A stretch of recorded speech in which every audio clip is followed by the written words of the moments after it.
I called myself lazy for years, and it turns out I wasn't lazy at all. I was being a judgmental. You can finish that sentence for me. I wasn't lazy. I was depleted. I was overwhelmed. I was exhausted. I was a whole lot of other things. And calling myself lazy did not help me get out of that feeling. Instead, it did the opposite. It actually made my brain shut down and stop being curious about why I didn't want to do the thing. And today, we're going to talk about those reasons why. If we haven't met yet, my name is Isabel, and on this channel, we talk all about embracing your weird in order to build a better brand, business, and life. So let's go. Here's the thing about the word lazy. It is judgment dressed up as observation. It is you being extremely judgmental about yourself. Saying I'm lazy is not about what you're doing or not doing. It is defining who you are based on what you're doing or not doing. And that's just absurd. It does not make sense to define our entire being based on the fact that we did not get the laundry done, or we did not finish that project, or we didn't start on that thing that we wanted to start on. Do you hear how absurd that sounds? Saying I'm lazy is making a decision about who you are. And as soon as you say, I'm lazy, you close off any chance for there to be a different response to those words, for there to be a different answer to why you're not doing what you're doing.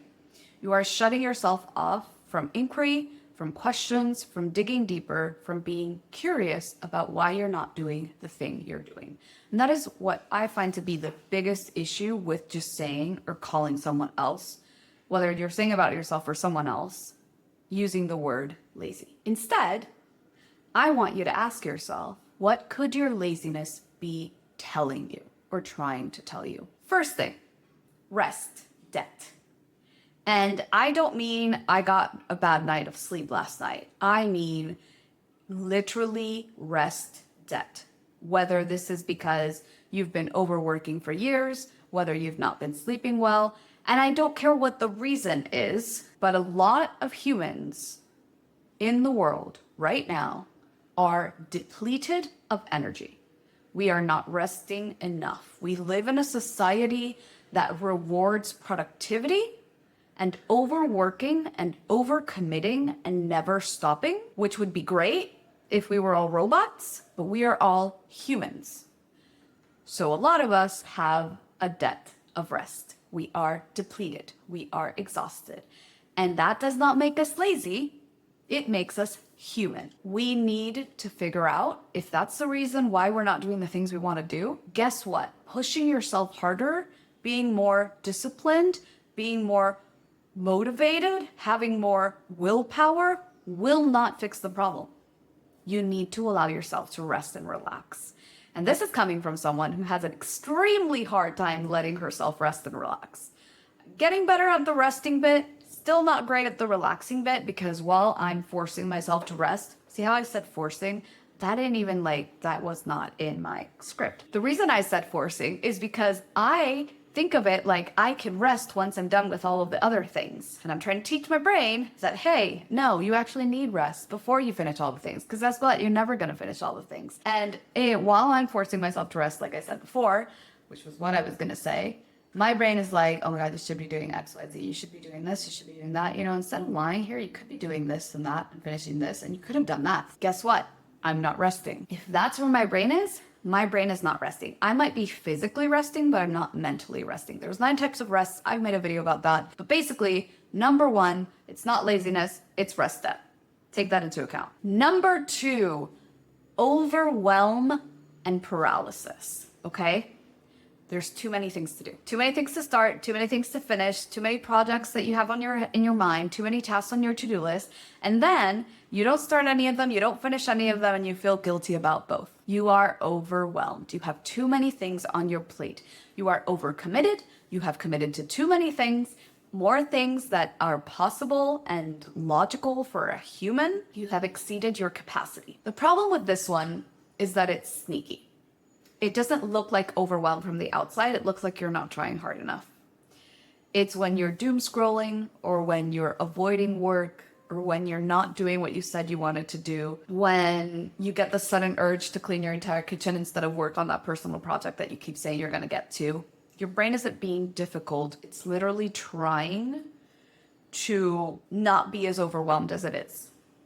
It can't decide what the best thing to do is, or the best way to do it is, and so it just decides not to do anything at all. Again, not laziness, overwhelm and paralysis. Number 3 is the wrong environment or time. I've already talked about this before on this channel, but your environment matters so much, and so does your timing. Not every human works well in every environment. Not every human works well at the same time. Some of us work best in the morning and can't work at all at night. Some of us work best at night and can't work at all in the morning. Some of us, it's noon. It doesn't matter. Some of us can work in a noisy coffee shop. Hey, not me.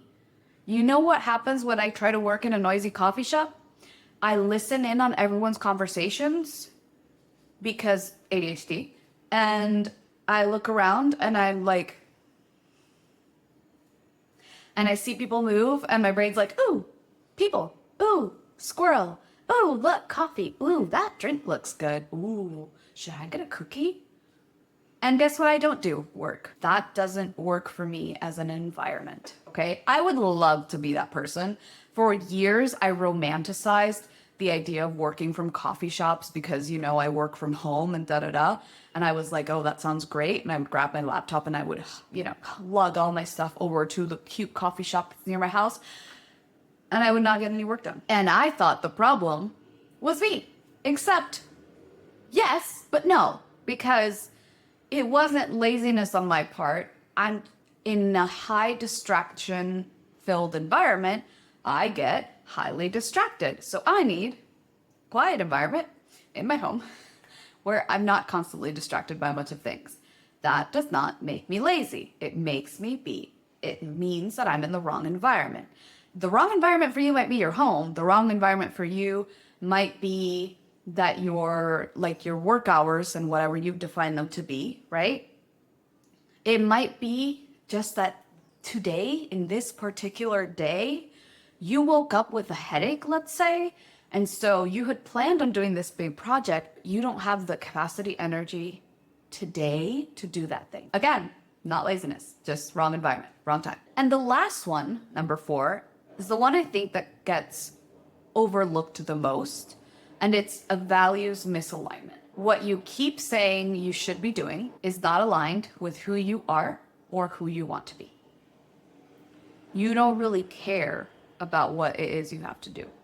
Now, I know that half of you just yelled in your head like, well, yeah, but it doesn't really matter if I care about it because I have to do it. I get that, right? If you have a job and you have a work project that you think is dumb, you gotta do it because it's part of your job, right? But what I want you to understand is this, again, does not make you lazy.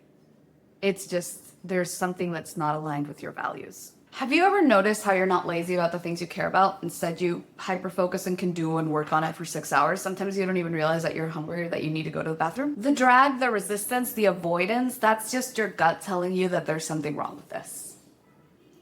Now, again, I understand that sometimes you can't get out of it, but for other things that you can get out of, ask yourself, is this aligned with my values? And if it's not, then why is it on your list? I do also want to take a moment for anyone that's carrying a different kind of weight. This could be neurodivergence, chronic illness, a disability, somebody that's emotionally or financially stretched, caregivers, someone who is stretched so thin in every way and their energy is so depleted that sometimes the world doesn't recognize that we're giving everything that we can. Basic tasks cost energy, time, and resources that we don't have. And a lot of the people that I just mentioned that fall in that group have been called lazy, not just by themselves, but by doctors, teachers, bosses, managers, coworkers, family that should have known better, friends that should have known better, people who in general should have known better. What they were seeing was a person allocating their very limited resources to do something. And what they projected was, oh, this person is lazy. You are not lazy. Survival is not laziness. Surviving is not laziness. Do what you need to do to survive. What do I want you to do with this? Whenever you get that feeling and that urge to call yourself lazy or ask, why am I so lazy? Don't say that. Instead, get curious. When you get that stalling feeling, that avoidance feeling, that, oh, maybe I could clean the kitchen instead feeling, ask yourself, what am I missing? Am I depleted? Am I overwhelmed? Am I in the wrong environment? Is this the wrong time? Is this not aligned with my values? Get curious about why you don't want to do the thing, because that will tell you a whole lot more than just deciding that you're lazy and that's it. That's it for this video. If this resonated in any way, I would really like it and appreciate it if you like this video and subscribe, maybe send it to a friend who you think needs to hear this message as well. I make new videos like this every single Friday. Until then, stay wild, stay weird, and I'll see you in the next one.